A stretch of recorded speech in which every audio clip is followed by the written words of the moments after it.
안녕하세요. 완전합격 제과제빵 저자 김창석입니다. 자, 이번 강에서는 반죽온도 조절 계산법 하도록 하겠습니다. 제과 편에서의 반죽온도 조절 계산법이랑 이제 제빵 편에서의 반죽온도 조절 계산법은 이제 비슷한데, 그 반죽온도가 과자 반죽에 미치는 영향과 빵 반죽에 미치는 영향이 다르기 때문에 영상을 어떻게 해야 될지 고민을 살짝 했습니다. 두 번을 찍어야 되는지 하나로 그냥 퉁을 쳐야 되는 건지. 하여튼 우선 먼저 과자 반죽에 있어서 반죽의 온도가 제품에 미치는 영향에 대해서 먼저 조금 숙지를 하시고, 그 다음에 그래서 반죽 온도는 반드시 맞춰야 되겠구나 라고 생각하면서 과자 반죽을 만드는 거랑, 반죽 온도의 중요성을 모르고 그냥 시험을 위한 단순한 계산법으로만 생각하시고 계산만 하고 이 반죽 온도를 이렇게 맞추려고 하는 의지가 없다면 좋은 제품을 만들 수는 없습니다. 먼저 이제 반죽 온도가 과자 반죽에 미치는 영향을 먼저 보면, 과자 반죽은 크게 그 팽창의 매개체로 쓰여지는 이제 계란이라든지 유지, 이런 것들의 이제 기포력과 포집력에 반죽 온도는 아주 중요한 역할을 합니다.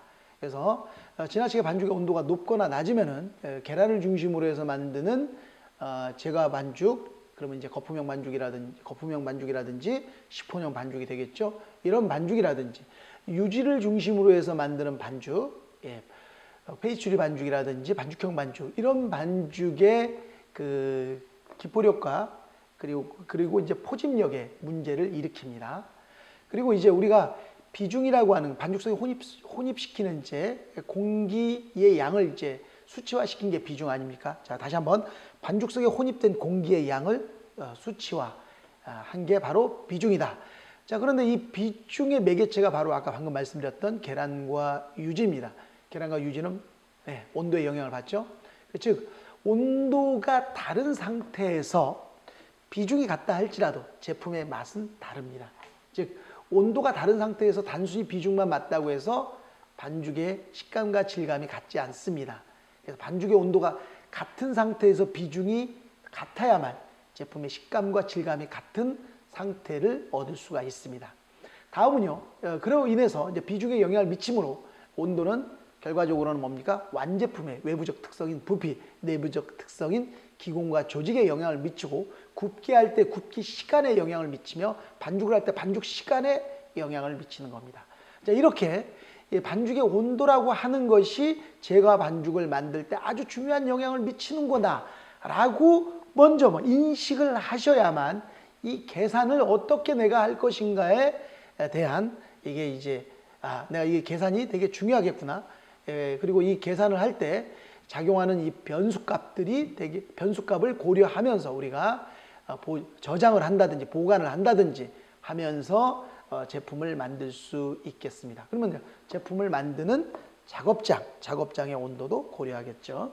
자, 그러면 먼저 반죽의 온도를 계산하는 데 있어서 어떤 순서로 반죽의 온도를 계산하는가. 자, 먼저 반죽의 온도를 계산할 때 첫 번째 할 게 뭐냐면, 마찰계수를 구해야 됩니다. 마찰계수. 두 번째 게 뭐냐면, 두 번째가 물온도를 계산해야 됩니다. 물온도. 이제 세 번째가 뭐냐면, 세 번째가 이제 물의 온도를 조절을 해요. 그래서 물의 온도를 조절하기 위한 얼음 사용량을 구해야 됩니다. 그러면 이제 마찰 계수부터 우리가 한번, 마찰이라는 것은 믹싱하는 과정에서 발생되는 열이죠. 마찰열. 그 마찰열을 이제 계산 공식으로, 계산식으로 계산해서 수치로 나타나는 게 계수입니다. 계수. 계산해서 수치로 나타나는 값, 계수. 이렇게 생각하시면 돼요. 자, 그러면 이제 반죽의 온도를 뭐라고 부르냐면, 내가 원하는 반죽의 온도와, 그리고 내가 반죽을 만들어서 측정한 반죽의 온도를 이제 다르게 지칭을 하는데, 내가 반죽을 만들어서 나온 반죽의 온도를 결과 반죽 온도라고 얘기합니다. 내가 이제 반죽을 해서 만들어낸 반죽의 온도를 결과 반죽 온도예요. 그럼 이 결과 반죽 온도를 이렇게 만들어낸 변수값들을 먼저 알아야 돼요. 첫 번째가 뭐냐면 실내 온도가 작용을 했어요. 실내 온도. 자, 두 번째가 뭐냐면 재료 온도가 작용을 했어요. 재료 온도. 세 번째가 뭐냐면 세 번째가 마찰열이에요. 마찰열. 자, 이것의 작용에 합의 나누기 평균값이에요. 평균. 그러니까 나누기 이게 개수죠. 이 개수는 이제 평균값이 나오는 거. 평균값. 이 평균값이 뭐다? 결과 반죽 온도이다. 이렇게 생각을 하시면 돼요. 자, 그러면 실내 온도, 자, 재료 온도. 재료 온도는 이제 제과냐 제빵이냐에 따라서 이제 달라요. 요거는 이제 제과편이니까 방금 제과에 있어서의 반죽의 온도에가 미치는 영향에 대해서 말씀을 드렸죠. 그러니까 제과 파트니까 제과에는 이제 밀가루만 가장 많이 들어가는 게 아니라 밀가루뿐만 아니라 물, 그 다음에 쇼트닝, 유지라고 할 수 있죠. 유지, 쇼트닝, 그 다음에 설탕, 달걀. 자, 이렇게 둘, 넷, 다섯, 여섯, 이렇게 일곱 개가 되는 거예요. 자, 보십시오. 실내 온도, 밀가루, 물, 쇼트닝, 설탕, 달걀, 마찰열. 즉, 그러니까 뭐냐면 실내 온도, 밀가루 온도, 물 온도, 쇼트닝 온도, 설탕 온도, 달걀 온도, 마찰열의 합의 개수 7개죠. 7로 나눈 평균값이 결과 반죽 온도이다. 이렇게 생각하시면 돼요. 아셨죠? 자, 그러면 이제 간단하네요.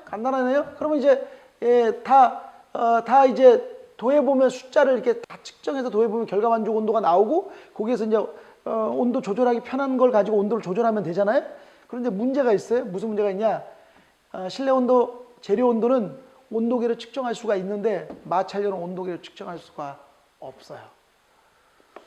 그 마찰열은 되게 이제 여러 가지 변수가 있어요.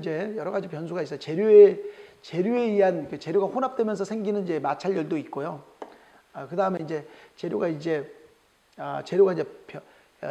형태 변화가 일어나면서 생기는 마찰열의 변화가 또 있습니다만 이런 이제 좀 더 자세하게 들어가지 않고 뭉뚱그려서 그냥 믹싱하는 과정에서 생기는 열을 통틀어서 그냥 마찰열이라고 그냥 단순화시키는 게 좋습니다. 단순화시키면서 그냥 마찰열이에요. 마찰열은 이제 계산을 한 수밖에 없다. 그래서 마찰 개수이다 그러는 거예요. 자, 그러면 여기에서는 몇 개입니까? 7개죠. 기억해 두세요. 지울 거니까 7개였습니다. 7개였어요. 자, 그런데 이게 7이었죠. 그런데 이제 문제가 제가 구하고자 하는 것은 마찰열이에요. 그러니까 마찰열을 계산으로 구하니까 뭐라고 불러요? 마찰 개수라고 불러야죠. 마찰 개수는 자, 결과 반죽 온도 결과 반죽 온도에 몇 개가 작용을 하냐? 자, 7개 중에서 하나가 빠졌으니까 6개가 되는 거예요. 6개. 자, 7개의 항목 중에서 하나가 빠졌으니까 6개 빼기 6개 적어주면 돼요. 자, 실내 온도, 그 다음에 밀가루 온도잔 빼겠습니다. 그 다음에 물, 그 다음에 설탕, 유지, 쇼트닝이죠. 그리고 그 다음에 달걀, 계란이라고도 하죠. 이렇게 하면 되는 거죠. 그래서 이거에 지금 결과 반죽 온도에서 6개는 온도계를 측정해서 알 수 있기 때문에 6개를 곱해요. 그러니까 결과 반죽 온도 곱하기 6개의 항목을 곱한 거의 합, 평균값이니까. 자, 여기서 결과 반죽 온도는 평균값이잖아. 평균값이니까 6을 곱한 거랑 이거랑은 이제 만약에 이제 다 똑같은 이거랑 이거의 편차를 구한 게 마찰 개수다 생각하시면 돼요. 평균값이니까. 그래서 결과 반죽 온도 곱하기 6 빼기 쭉 하면은 평균값이니까 편차값이 앞으로 편차값이 발생된 이 편차값을 마찰 개수값이다. 마찰열을 숫자로 표시한 값이다 라고 생각을 하시면 되는 겁니다. 아셨죠? 자, 결과 반죽 온도는 실내 온도, 재료 온도, 마찰열의 평균값이에요. 그렇기 때문에 요 결과 반죽 온도 곱하기 6을 곱할 수 있는 거예요. 아셨죠? 이거와 이건 편차가 발생될 수밖에 없어요. 왜냐하면 7개의 평균값이니까 곱하기 6하니까 하니까 그 평균값의 편차가 마찰계수이다. 이렇게 이해하시면 되겠습니다. 자, 마찰계수 구했어요. 자, 그런데 마찰계수를 딱 구하고 나니까 이제 온도 조절을 해야 돼요. 편차가 제가 결과 온도가 몇 도가 나왔냐면 30도가 나왔어요. 근데 내가 원하는 온도는 26도야. 제관에 26도는 좀 없죠. 24도가 많으니까 24도래. 30도면 너무 높다. 예를 들어 26도. 26도. 내가 원하는 온도가 24도인데 26도가 나왔어요. 26도가 나왔어. 그래서 이제 이것을 2도를 낮추려고 하는데 2도를 낮출 때 어떻게 낮추는 것이 좋은가? 그러니까 이제 가장 효과적인, 경제적인, 그러니까 가장 제품의 완성도를 높일 수 있는 방법은 실내 온도를 조절해서 반죽 온도를 조절하는 게 가장 좋습니다. 다시 한번 말씀드리지만 실내 온도로 조절해야 돼요. 자, 그런데 실내 온도로 맞추기가 좀 어렵다. 그러면 뭘가 가장 이제 차선책으로 좋으냐? 그럼 물 온도를 가지고 조절하는 게 좋아요. 물 온도. 그러면 내가 원하는 온도로 맞추기 위해서 물 온도를 몇 도로 하면은 나오느냐 하는 거예요. 평균값이라고 했잖아요. 이게 평균값이라고 하는 게 되게 중요해요. 자, 그래서 내가 이제 물의 온도를 내가 원하는 반죽 온도로 맞추기 위해서 넣는 거예요. 그러면 이 물 온도는 실제 사용한 물의 온도와 구분하기 위해서 뭐라고 써야 되냐면 계산된 물 온도 혹은 뭐라고 얘기하냐면 사용할 물 온도라고 이야기를 하는 거예요. 그 사용할 물 온도, 계산된 물 온도라고 얘기를 합니다. 그리고 이제 여기서 이제 결과 반죽 온도가 아니라 내가 원하는 온도야. 내가 원하는 온도. 내가 원하는 온도를 뭐라고 부르냐면 희망 니은이 빠져야죠. 희망 반죽 온도가 되는 거예요. 희망 반죽 온도. 그 다음에 이제 평균값이라고 했잖아요. 평균값. 그러니까 평균값이니까 총 7개인데 하나가 앞으로 빠졌어. 물이 빠졌으니까 여기 6이죠. 6 빼기 가로 열고 평균값이니까 6이에요. 그 다음에 이제 나오는 게 뭐냐? 실내 온도 플러스 밀가루 온도 플러스 물은 앞으로 나갔으니까 빼고 그 다음에 설탕 그 다음에 유지 그 다음에 달걀 물이 앞으로 갔으니까 여기는 마찰 계수가 들어오면 되는 거예요. 마찰 계수. 그래서 마찰 계수 이렇게 그러면 이제 물의 값이 나오는 거예요. 물의 값. 다시 말씀드리겠습니다. 계산된 물 온도, 사용할 물 온도는 희망 반죽 온도, 내가 원하는 온도 곱하기 평균값이니까 6이죠. 그러니까 총 7개 중에 하나가 빠졌으니까 6개죠, 당연히. 그래서 실내 온도, 밀가루 온도, 설탕, 유지, 달걀, 마찰 계수. 딱 하면 뭡니까? 계산된 물의 온도. 그러니까 물의 온도를 몇 도로 조절하면 되는 거예요. 예를 들어 여기서 이제 물의 온도가 예를 들어 물의 온도를 27도를 넣었어요. 27도를 넣었더니 반죽 온도가 몇 도가 나왔어요? 26도가 나왔죠. 근데 내가 24도로 맞추기 위해서 계산해 보니까 물 온도를 20도로 낮추면 되겠더라고. 계산상으로는 그렇게 나왔어요. 그러면 내가 사용한 물의 온도가 27도고 계산된 물의 온도가 20도예요. 그러면 7도를 낮추는 방법에 있어서 가장 경제적인 방법은 어떤 방법이냐? 가장 경제적인 방법. 그것은 어떤 방법이냐면 내가 사용하고자 하는 물의 양에 내가 사용하고자 하는 물의 양의 일부분을 뭘로 대신하냐면 얼음으로 대신해서 넣어서 얼음이 녹을 때까지 기다렸다가 그 다음에 그 물을 쓰면은 내가 원하는 가장 경제적이고 가장 효과적인 방법이다라는 방식이에요. 그래서 얼음 사용량을 구하는 겁니다. 그 다음에 자, 그러면 얼음 사용량 구하는 공식 말씀드려 보겠습니다.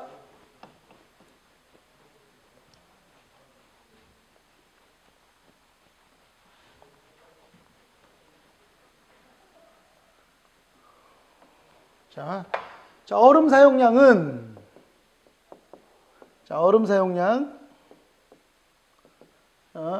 자, 먼저 얼음 사용량을 구할 때 이걸 구해야 돼요. 그러니까 얼음 사용량을 이제 구할 때는 뭐냐면 지금 내가 사용한 물의 온도가 몇 도라고 아까 얘기 드렸어요. 기억하고 있죠? 내가 사용한 물의 사용량 이게 뭐냐? 27도는 내가 사용한 물 온도예요. 사용한. 그리고 계산된 물 온도가 24도야. 24도죠? 아까 20도라고 했죠. 제가 말씀드렸죠. 20도. 7도를 냈지만 사용할 물 온도예요. 지금 얼음을 구하는 것은 뭐냐면 27도의 물, 예를 들어 이제 100g이라고 합시다.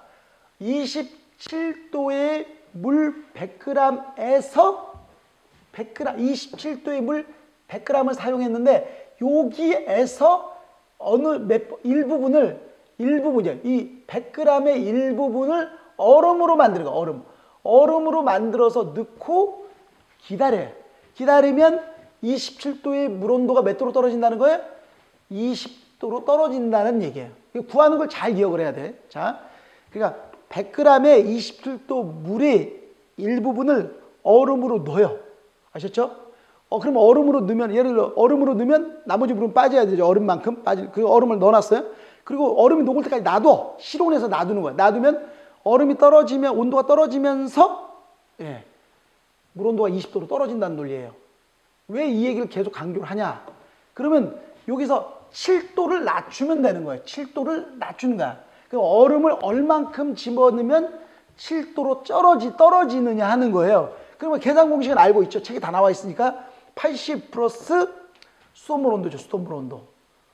이게 수돗물 온도라고 하는 게 뭐냐면 이게 이제 하여튼 정의가 약간씩 틀려요. 근데 다 똑같은 말이지만 사용한 물 온도예요. 사용한 물 온도. 수돗물 온도가 사용한 물 온도인데 온도분에 사용 물량이었죠. 사용 물의 양, 사용 물량 곱하기 가로 열고 수돗물 온도 빼기 계산된 물 온도예요. 자, 그러면 여기 이게 80이 뭐냐? 얼음 1g이 물로 이렇게 바뀌어요. 얼음 1g이 물 1g을 얼음이 물로 바뀌는데 형태가 이게 온도의 변화가 아니라 형태의 변화만 딱 바뀌는데 80칼로리가 필요하대요. 80칼로리. 80칼로리가 필요하고요. 그 다음에 물 1g 있잖아요. 물 1g이 1도 올라가는데 필요한 열량이 1칼로리래요. 1칼로리. 그러니까 뭐냐면 그러니까 내가 이제 수돗물 온도 있죠. 수돗물 온도가 몇 도냐면 이제 수돗물 온도가 27도인데 27도 곱하기 얼음 80 곱하기 1칼로리가 있는데 1칼로리는 굳이 필요 없어.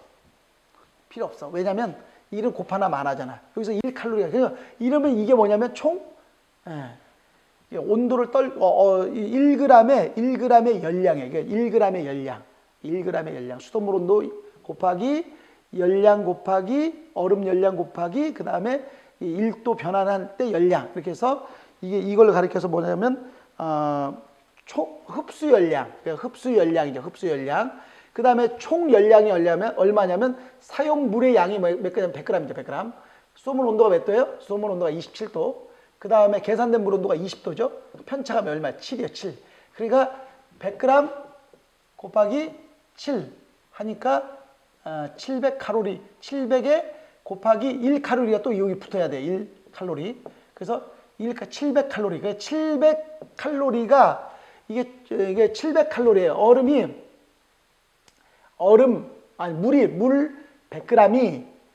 물 100g이 7도 떨어지는데 필요한 총 열량이 얼마냐면 700칼로리야. 그리고 이 700칼로리를 떨구는데 얼음을 몇 그램 넣으면 되냐면 얼음 1g이 물로 바뀌는데 80칼로리. 그 다음에 수돗물 온도의 열량을 더해줘서 떨구는 거예요. 그러면 이제 수돗물 온도가 얼마입니까? 27이죠? 27 곱하기 27 더하기 80이죠. 그럼 97이네. 그래서 나누기 97칼로리 하면 700칼로리 97칼로리로 딱 하면 얼음량이 나와요. 얼음량이. 그 얼음량을 가지고 백에서 빼주시면 그리고 녹을 때까지 놔두면 되는 거예요. 아셨죠? 그래서 이렇게 해서 구하는 공식 필요성이라